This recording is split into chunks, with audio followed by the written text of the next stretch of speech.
Good morning. Good morning. All right, welcome to the Toronto Spirit Society, everybody. It's great to see you all here. Those who are watching us on Facebook or YouTube, welcome as well. It's always good when we take some time out of our week to think of ourselves as immortal spirits, right? This is why we come here to the TSS. We always have our struggles, our challenges, but it's important that we take a perspective from the above, Fabio, so we can actually have a little bit more strength and perseverance and support each other as well, because we realize we are not alone. So today we have a lecture from our dear friend Joyce Magalhaes, A Call from Jesus. And I'm pretty sure we are going to reflect on the call that every single one of us sooner or later receive. And it's a call that sometimes we choose to hang up, or sometimes we pick up. And we'll hear from Joyce about that.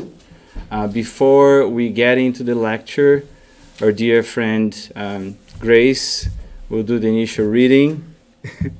You can come. And the initial prayer for us. I encourage everyone who is online to add your comments, your questions, and our digital medium will reply to you. Grace. So the reading is from the book Happy Life, written by Divaldo Pereira Franco and Joana de Angelis. Advice is only valuable if you are willing to act on it. When you are in any type of difficulty, ask a more experienced, better equipped person for help and advice. But do not try to prove your own opinion correct.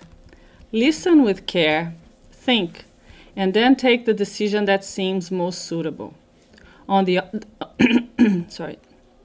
other hand, do not disdain the orientation and advice that you get or are looking for either. Examine everything and keep what is good, taught the apostle in the name of the good. So let's now close our eyes and imagine that this house is filled with love and gratefulness and care. Love that comes from our hearts, the love that comes from our loved ones that are surrounding us, the love, the supreme love that comes from God. And let's ask for the humbleness and orientation needed to make good changes in our lives towards a better life, to all of us here today, and to our friends who could not come for any reason. Let's also ask for the blessings and orientation to our friend Joyce, who will deliver us today a beautiful speech in the name of Jesus. And so be it.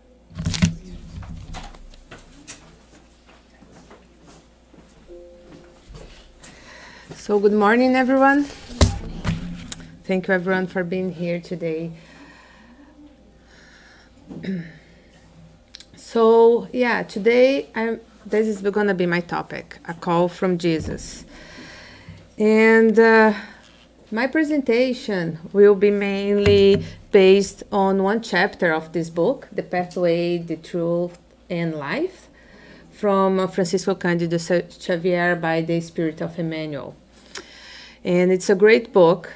For those who did not have a chance, each chapter reflects about a certain passage of the gospel, and the manual gives us the light and some explanation, some reflection about that message. So it's a good book for you to have on the bedside and read a passage every night, or once you are struggle, just open and read. It's like 1 page size of message. So. In the chapter 39, it starts like that. The title is Enter and Cooperate. And here's the passage. Trembling and astonished, he said, "Lord, what do you want me to do?" The Lord answered, "Stand up and enter the city, and you will be told what you are to do." So this is a passage when Paul, at that time, was exactly when previously Saul met Jesus, saw the light, and started the process of transformation. And then he, at that meeting, encounter with Jesus, he asked what he should do, and Jesus told him that he should enter the city, and then things would happen there. So in those two lines, there's so many things that we can explore. I will try to share with you some reflections that I learned during my study about this. But we could speak about this like the whole day. So first of all, I will invite everyone to kind of spend a minute and think and ask yourself, why am I here today? Specifically here at the Toronto Spirit Society. Why am I here today? What made me wake up in a Sunday morning and it's not too warm outside, still a little bit chilly? Why made me left my home, left my activities, and spend this hour here with me today? So some are here because they are seeking for some inner peace, because they are struggling. Some are here because maybe they are here first time and are curious about Spiritism, so they decide, okay, I want to see what is this about. Some are seeking for forgiveness. Some are seeking for consolation. I'm sure each of us has a reason. You must have a reason to be here. The same as in any other religious practice. If you ask why someone go to a religious house or in any practice, why? Because you are trying to find something.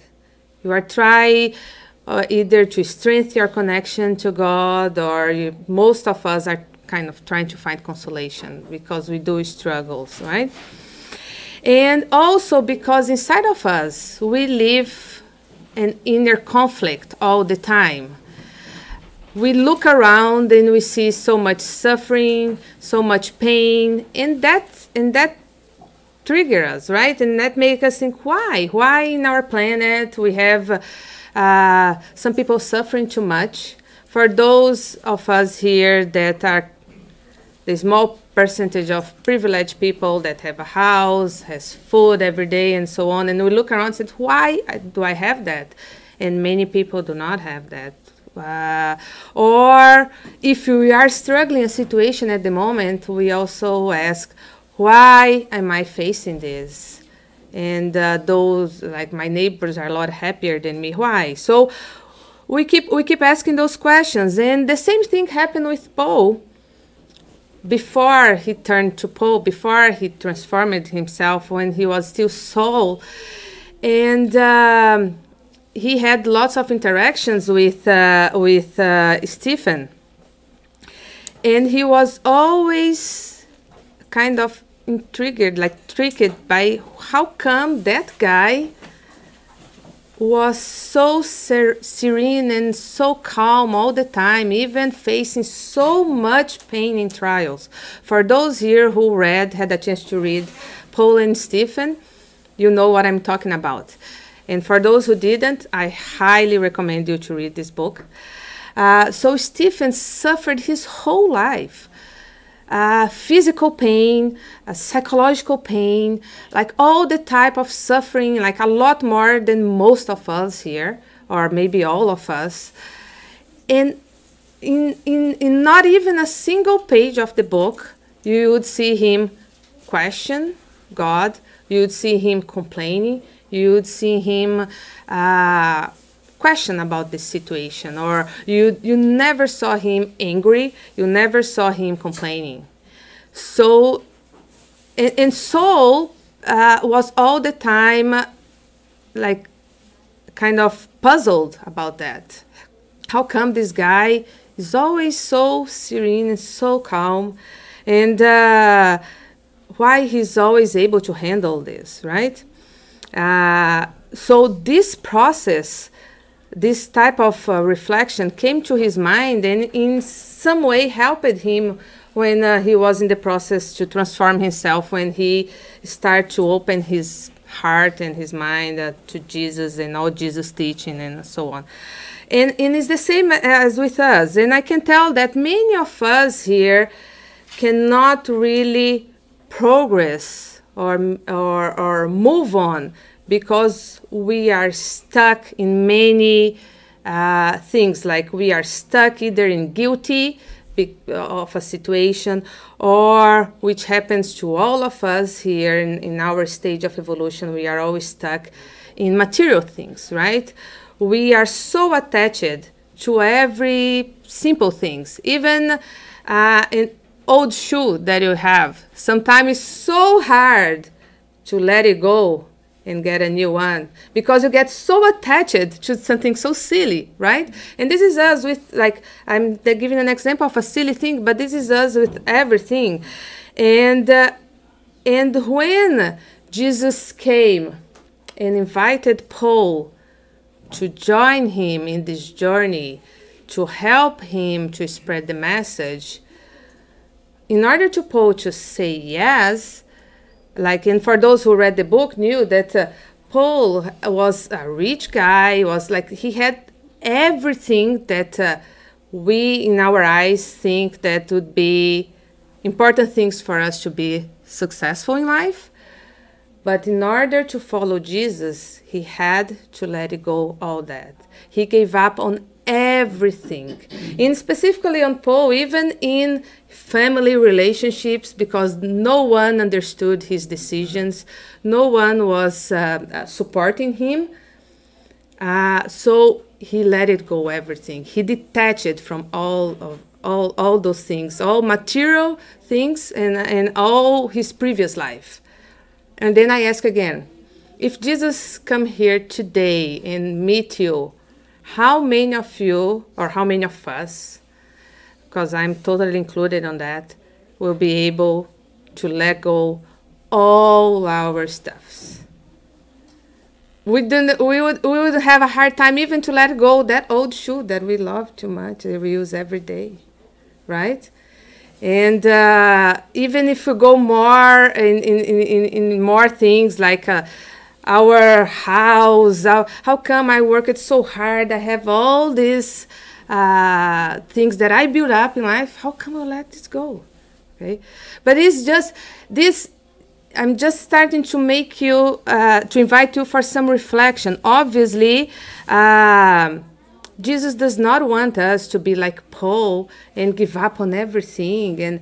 And we know, like, it's important to work and be able to build up your stuff. Like, it's important to have your house. It's important to have a car to take you for the place you need to go. Do not take me wrong in saying that we need to give up on everything and live as a saint, because we are not there yet. And all the material things, they are important. They are tools that we received in life to help us to progress.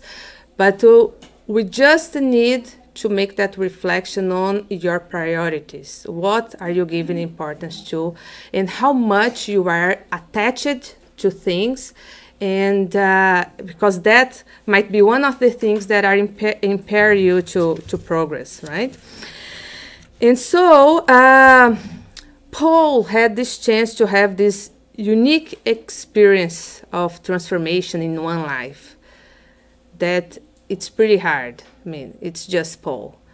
We are blessed to know by Spiritism, like by studying Spiritism, that thank God we have that chance every day, and not only one incarnation, in thousands of incarnations, right? To do the same process of progress and of inner transformation. But those examples, like Paul, we know about many other examples that can inspire us through this process, right? Even in our lifetime, we had a chance to know, not only in Spiritism, but in many other practices. We had a chance to know about Chico Xavier, about Mother Teresa, and even sometimes about our neighbor. Maybe your neighbor, it's a great guy that you look and say, oh my God, this guy does so much things to good to help others, that I want to be like him, right? So we have, although in the news we see all bad news all the time, but if you look around, there's always good people around, good examples that inspire us. However, each of us needs to live your own experience to enlighten yourself. You cannot transfer the good examples of the others to you in order to be enlightened. I cannot enlighten myself just by reading all the books from Chico Xavier. They are great books. There are a lot of teachings there. It's very important to learn, to read them in order to do the first step of this process. But I need not only to learn, I need to live it. I need to bring that message to my daily life and to work on that. I need to express that in my actions, in my attitudes, in my all my actions, right? So I cannot just transfer that to me. I need to be part of this process, right? And it's up unto us. All of us here, I have a great chance to learn every day. In the Spiritism, it's a blessing to give us so many knowledge. But if you just stay there and not really live in it, it will not really. It will be just a waste of time. It will not really help you in this process. And in the book Nosso Lar, Astral City, from Chico Xavier by the spirit of André Luiz, in the preface, Emmanuel gave us this message. He said, it is not enough, at the end of the preface, it is not enough for a man to cling to his human existence. It is necessary to know how to use that existence worthy. The steps of a Christian, whatever his religion affiliation, not only Spiritism, the steps of a Christian should move truly toward Christ. To this end, we have great need of Spiritism and spiritualism, but most of all, we need spirituality. Which means by spirituality? Spirituality means what you do with Spiritism. What you do with the message that you hear here from us every Sunday. What you do with the messages that you learn from the book you read, right? So what change Spiritism brings to you as a person, to your life, to your attitude, to your actions. That is spirituality. And without it, everything is wasted. You do not really move on. And many of us stay decades studying, learning, coming to a spirit center or to a church or to whatever religions you go. You are very active there. But inside, you are hibernating. You are stuck. Because you do lots of things, but you don't really bring that to your own life. You do not really bring that to transform yourself, right? And that's how many of us spend the life. Before incarnation, we were in a spiritual world, and we were prepared to be here. So we received many lessons, we received many teachings, orientation, and blah, blah, blah, to help us as much as they could for us to succeed in our mission in this life. And then we incarnate, We forget all that, and many of us just accommodate on your situation, and sometimes you are, again, privileged in our eyes to have a good life, good family, you have everything, you have a good work, yeah, I mean, you have everything you want, so it's easy to accommodate, right? And stay in that hibernation state. But will happen to all of us with no exclusion. It's going to get a time that this material life will end, will finish, right? And you're going to discarnate, and then it's going to be a shock, right? And that's why many of us struggle to discarnate.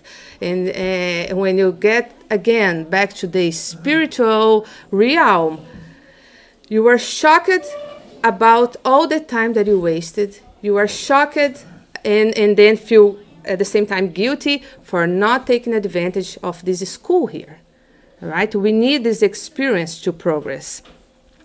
And the life is dynamic. It's full of change all the time. That is for all of us. One day we are winning, the other day we are losing something, and one day one moment it's happy, the other it's sad, and it happens to any of us here. I'm sure that none of us could bring up the hand and say, "Oh, my life is perfect." Right? We are all balancing between victories and loss. And the process of inner transformation needs to happen during this dynamic. I was listening to a talk from Haroldo Dutra Dias, and he did a comparison that I found very pertinent. So if you imagine you go to the airport and you take a flight, and then in the middle, like in the middle of the flight, you are in the air. The pilots say in the sound system, "Oh, we are having a problem here, and we need to fix something, and we need to fix while we are flying." So it makes us anxious, right? That's exactly the process of inner transformation. We cannot stop our life, freeze this moment now and say, "Okay, I'll put a hold here because life has been so difficult to me. I'll put a hold, I'll stop, and then I'll go to somewhere, maybe to the spiritual realm, do a course there, and then come back more prepared for that." No, we need to do this transformation while we are in this trip. There is no way for us to hold. There is no way for you to tell the neighbor that you have a trouble. That gives yourself some time because you're going to try to make yourself better in order to deal with him, or say to your boss, "Okay, give me a break because I will give myself some time to be better prepared for this situation, and now I'll come back to deal with this problem." The same with you if you have problems with your kids, your husband, your family, right? We are here. This dynamic will continue, will never stop. And you need to find your way to start and do this process while the dynamic keeps going, right? And some people think, we received opportunities. We receive opportunities to help us during this process of transformation all the time. We receive this call from God or from Jesus, in this situation from Jesus, all the time to help us the inner transformation. But many of us prefer not to listen to this call. And some of us listen to this call, but we say, "Okay, no, but I'm not ready yet."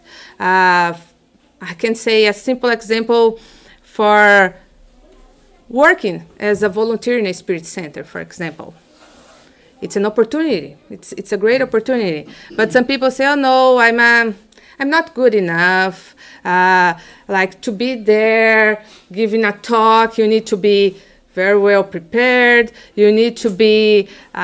Some people even think, "Oh, those are high elevated people. See, they are so good, and you even have that image that those who are doing talks, they don't struggle because they have that inner peace. They are right, and I see the opposite because I can clearly tell why I'm doing this talk. Because I really need to learn about this. It really made me reflect about how many times I question and how much I need to transform in me in order to face the situation that I face and in order to be better. Okay, so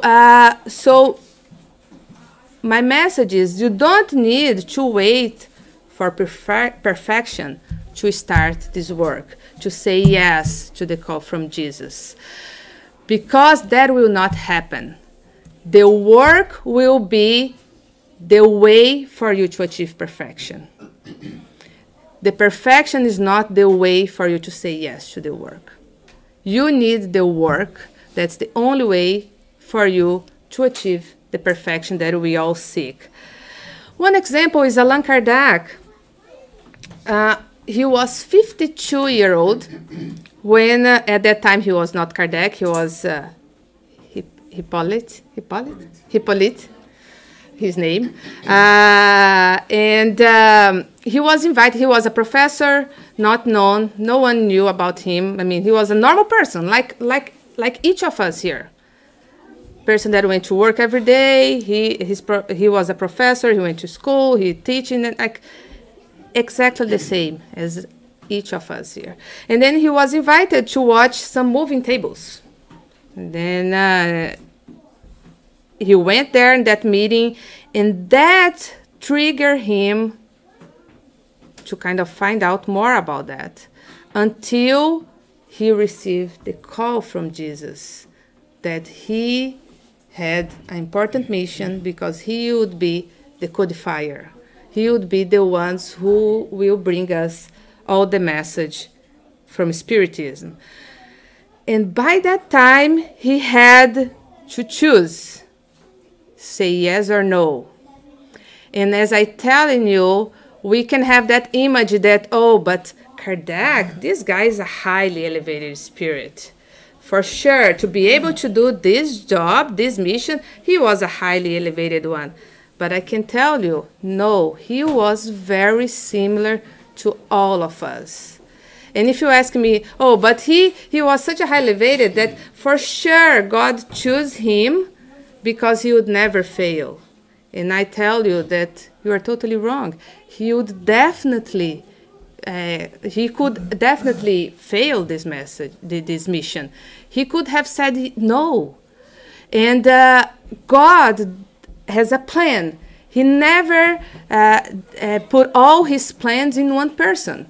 So I can tell, if Kardec have said no, there were other person. And we see many messages from the spirits telling us that if Kardec have failed, there was other people to do this job. So he was not a special guy in that matter. He was not more special than anyone else. He was just a person that received a call from Jesus and said yes. And if you think, I'm sure that he received, he was enlightened enough to make this mission easy, to be able to succeed. And again, I tell you that once you learn more about Kardec, you see how hard was this mission, how difficult it was, this mission. Before he said yes, he asked the Spirit of Truth. He asked if he would receive support. And the answer was, yes, we will never abandon you. We will be with you all the time. And in your praise here, all of us, every time that we close our eyes in our homes, when we are struggling and we pray, if you pay attention, that's what you listen. There is God telling you, keep going, because I will never abandon you. So there was some point, as just to give you an example, how Kardec was similar to each of us. He said yes, he trusted, he started to do the job, And there was some point that he was so miserable, so hopeless, because it was so challenging, because he needed to give up on his work and everything to dedicate it 100% to Spiritism to be able to do this mission, right? And there was a day that he didn't have even a penny to pay his bill. And similar to all of us, he questioned. He said, oh, come on. I mean, you guys did not care about me. And he questioned the Spirit. Do you really care about me? Because look what I'm facing now. I said, yes, I'm doing this, but it seems that you guys just abandoned me. Did you care about me? And the Spirit of Truth again told him, if you did not care about you, we wouldn't love you. We are with you. And then a solution came, right? He did not win the lottery. He just received enough to keep going, right? And then he kept his mission, and thank God he persisted on that, even with all the trials, and we received the benefits from that. But that's what happened with all of us all the time, right? And the love from God, it's unconditional. You can make all mistakes you want. You can make silly things all the time. God will always be there with you to support you to move on. Obviously, everything you do has consequence, right? You need to face that. No one is going to come and just wipe it out, all those mistakes.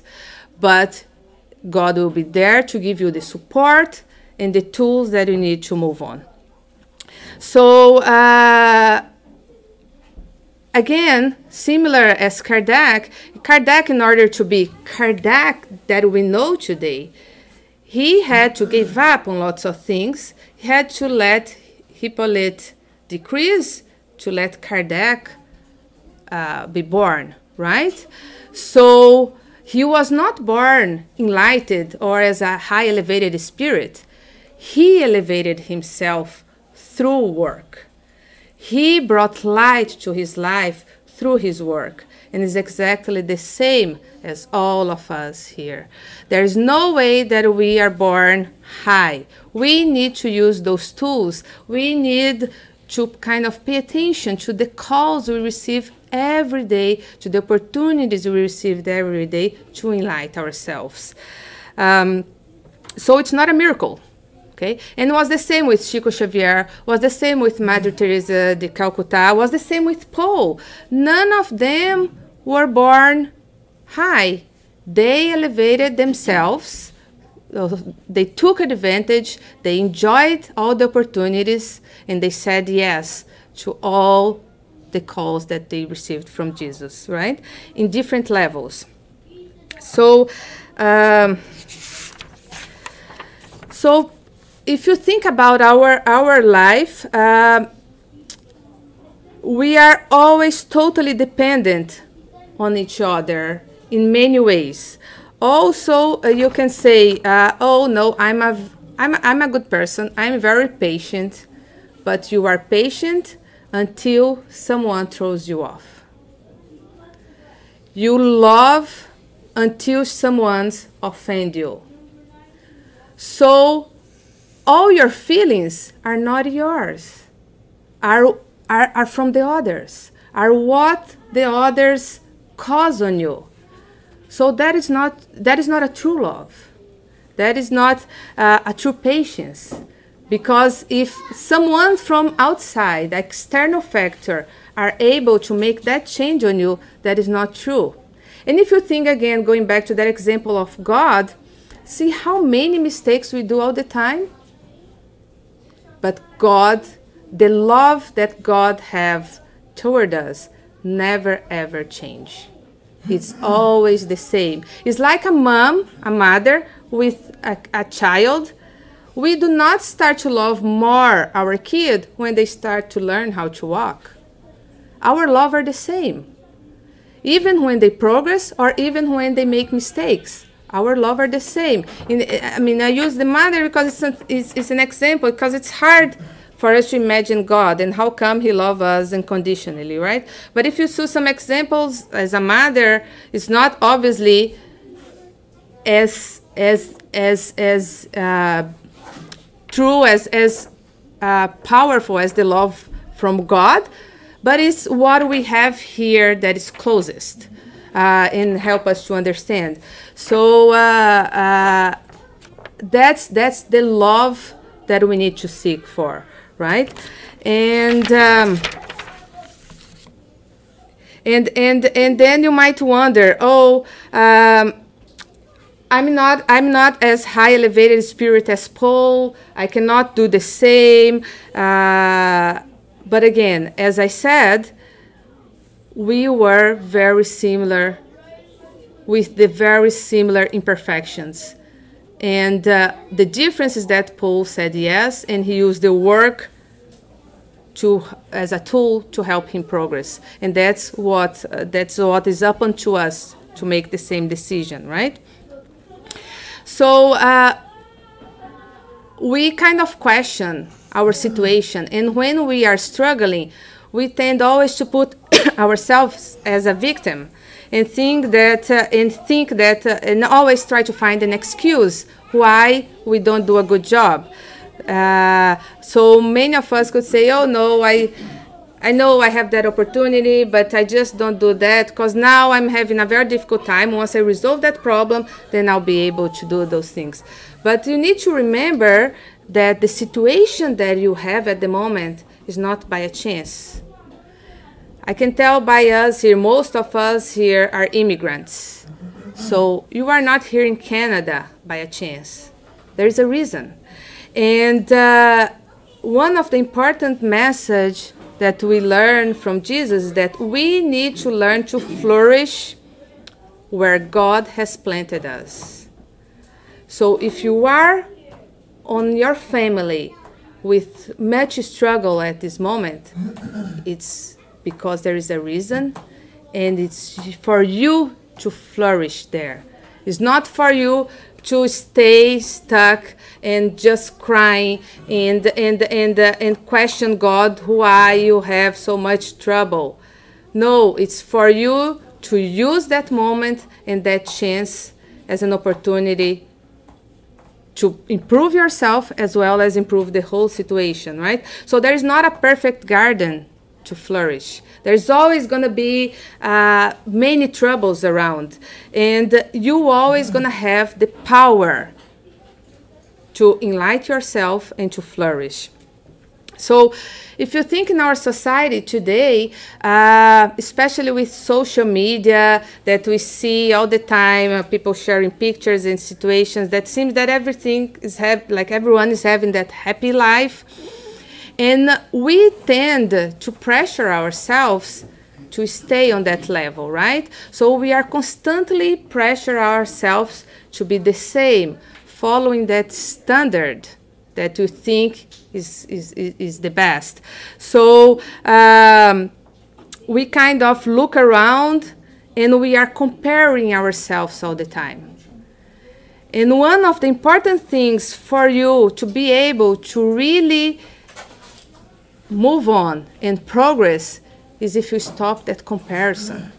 Stop comparing yourself. Stop comparing your kids to the other. Stop comparing your husband to the other's partners, or your wife or your partner to the others. Stop comparing the work you have now to the others, because what you have now is what you need. Everyone lives a unique experience, and this process of inner transformation is unique to each of us. Everyone is in a stage, and everyone has some vices and difficulties that you need to overcome. No one can do for you the same that you cannot live the other one's lives. It's your life. What you have right now is all you need to progress. And the same as the same answer that Kardec received the time that he was struggling more is the answer for each of us. God is all the time telling us, if I didn't care about you, I wouldn't love you. So I'm with you all the time.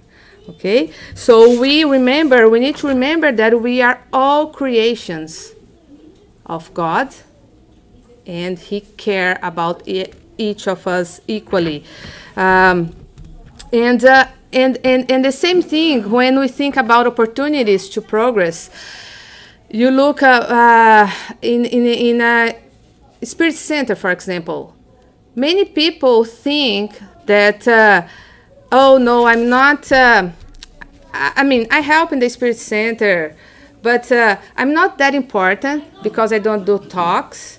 The most important job is that one that is done by the speakers there, that is in front of everybody and talking. That work is a lot more important than my work of coming here and clean the Spirit Center, for example. And I'll tell you that is totally wrong. There is no work that are more important to the others. What will make the work important is what the work do on you. How that work was able to transform you.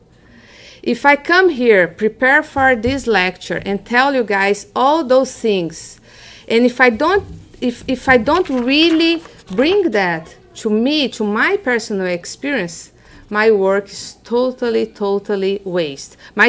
For me, might be good because I'm spreading the message, and I hope to help many of you. But for me, for my experience, for my time here in life, if I don't bring this to my own situation, I'm just hibernating.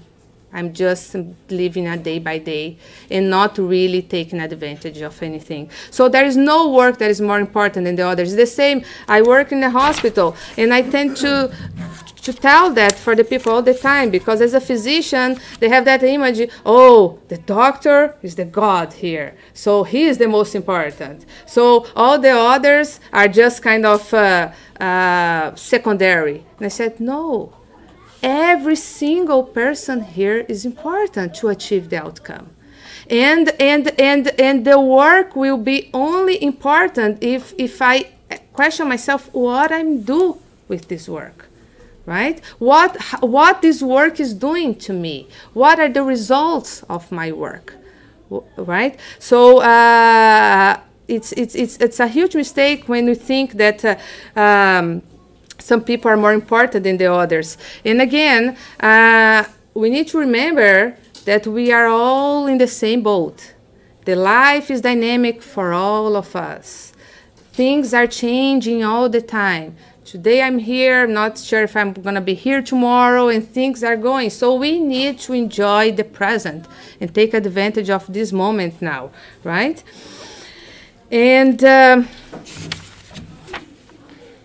And Paul was one example. He never compared himself to any of the disciples.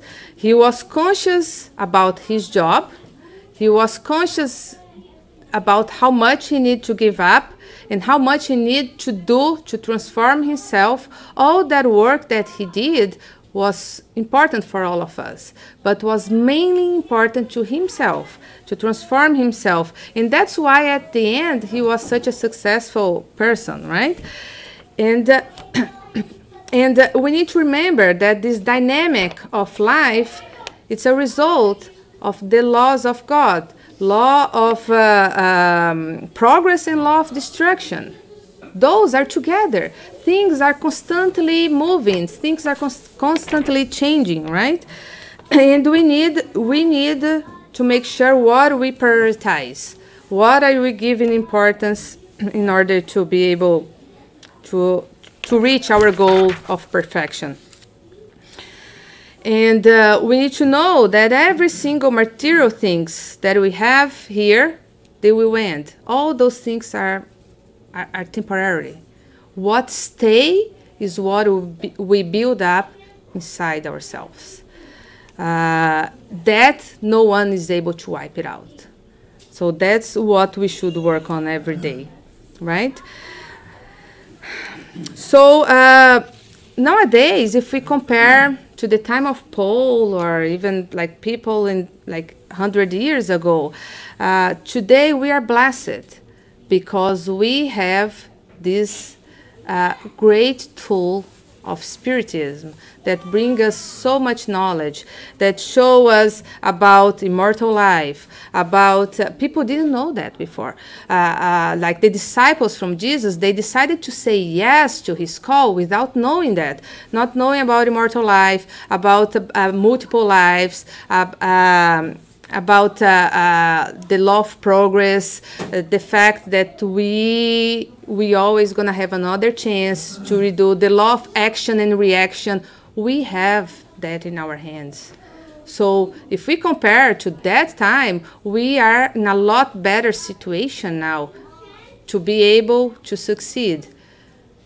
But again, it's at the end, we're gonna be always up unto us to say yes or no, and to dedicate yourself for this progress or not. And those who are connected, who are tuned to the spiritual mentors, to the highly elevated spirits, they always gonna find an answer, even in the most difficult situation. So they always have the GPS to show them where to go.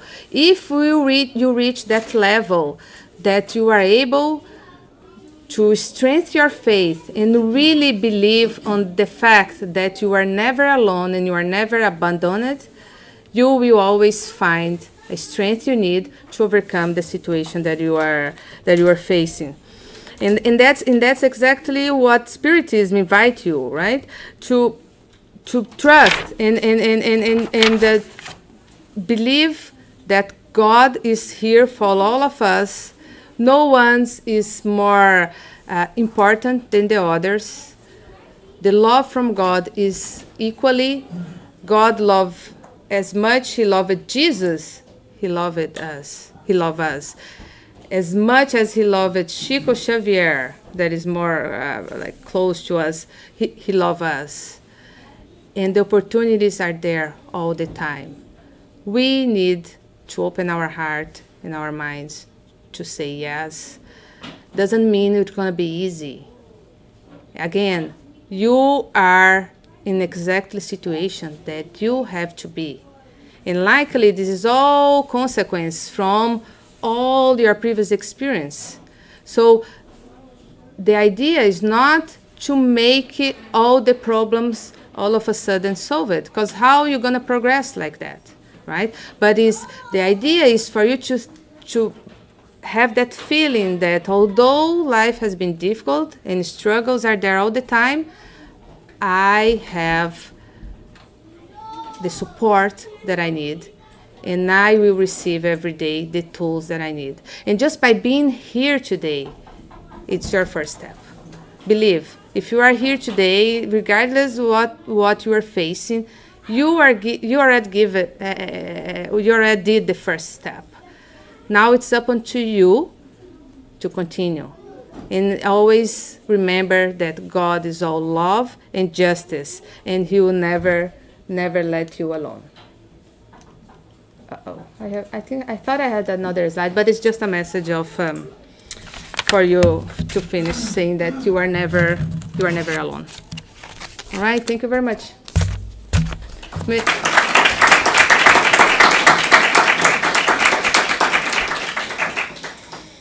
I will bring these two babies here up front to remind people that we have those books. This is the Way, the Truth, and the Life, and Paul and Stephen, right? Two babies from Chico Xavier and Emmanuel. And thank you for the lecture. You were truly inspired. And if we didn't feel with our minds overwhelmed with hope, and at the same time trying to figure out how to bring our lives back on track toward the destiny that God prepared for us, it means we really didn't connect to the lecture, and we may need to go to Facebook and YouTube later on and watch it again. Because what Joyce spoke today was really deep, And it's really a gift to every single one of us, right? We all received one more time that call through you. But sometimes we don't hear that call because of the noise. It's very quiet right now here.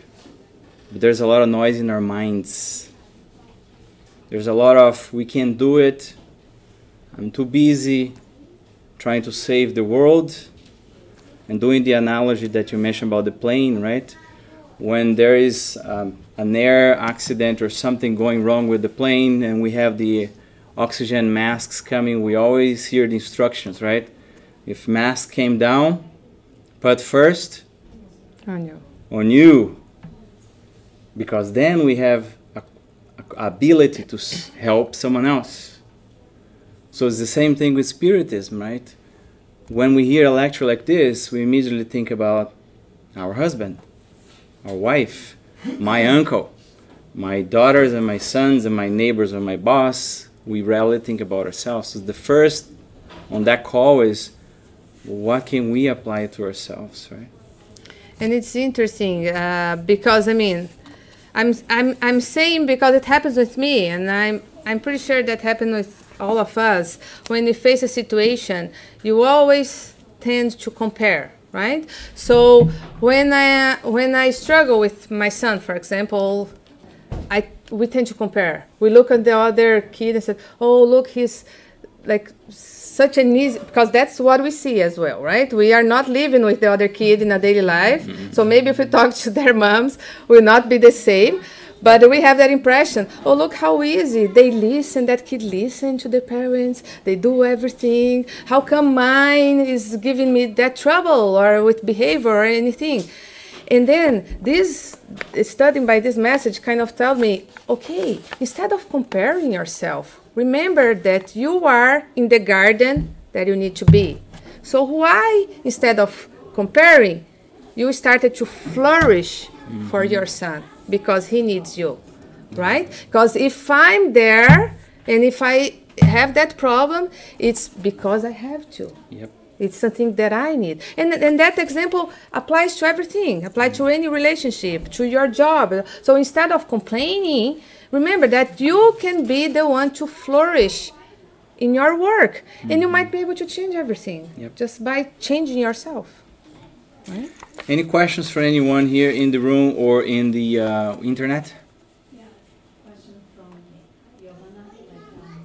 She's asking, first comment, in the past she tried to volunteer in Spiritist temple, and for example, tried to wake up every morning on a Sunday, but she wasn't able to do it.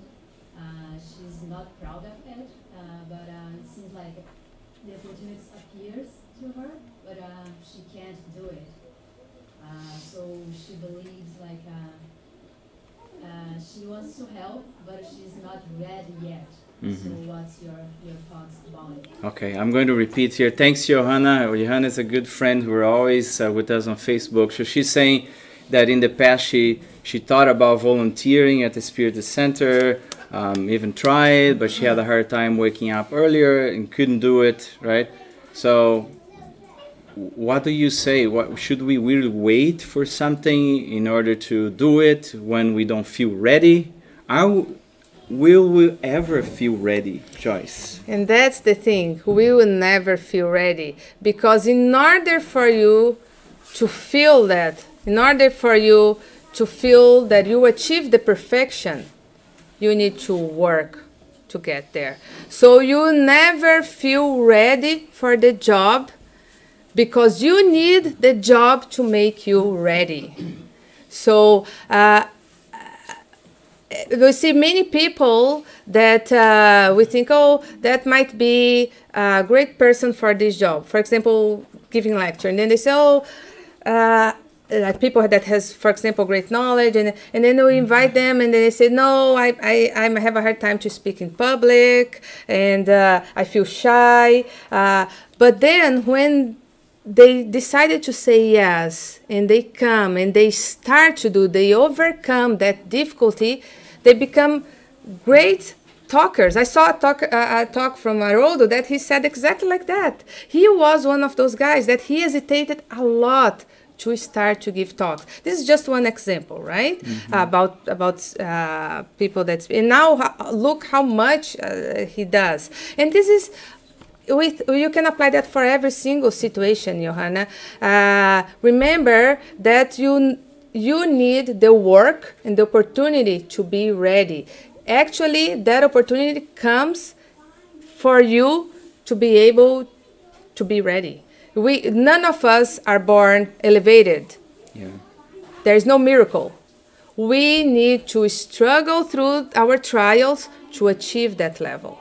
So it's the same thing about all opportunities we receive in life. So we are never really ready. We need to work on that. Yeah, many people probably heard in your businesses or whatever you do the term learning on the job. That's how it is, right? And believe it or not, once you say yes, support will always be there. Yeah. And you always, although sometimes you don't see, but you're going to realize with time that someone was always there with you and give you a solution for every single problem. Once you say yes, once the workers are prepared, there is always going to be a new opportunity and a new solution. And a simple example in the Spiritist Center, right? Or how much the work is important for us to assess how are we doing as Christians. You go to the washroom and you see the garbage, right, floating with paper, and then you say, is it my job? No, it's not my job. Someone else will do it. I'm leaving. I don't care. So we can assess our empathy by the effort that we make to do something, think about others. So Jesus said, if you want to be the greatest, be the least and the servant of all. Absolutely. So being here doesn't make us better than anyone else, but in the little things at home. Oh, this is women's work. This is man's work. The kids is your business. Diapers, not my. Oh, that's how we serve.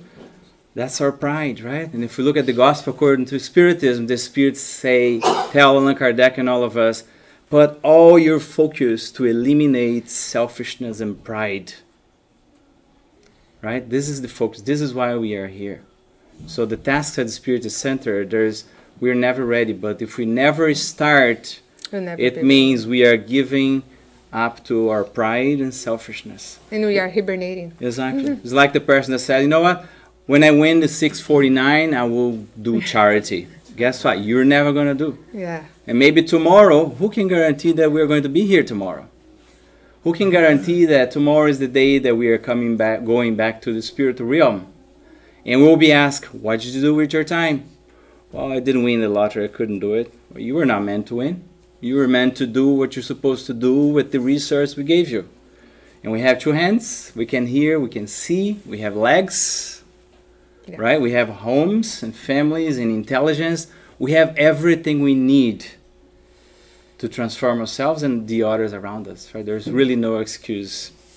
So, anyone else? I think we are out of time. Joyce, thank you very much again. Appreciate it. Again, I encourage everyone who picked this up in the middle or whoever just started to reflect right now, go back to Facebook and YouTube and watch it again. And let's find that silence in our hearts, in our minds to observe this. Thank you everyone who watched us through the internet. We really appreciate your presence with us. It means a lot. Thanks, Johanna, for the question. We are going to end the session online because we are going to start with our passes. And after the passes, we have a few announcements. Thank you.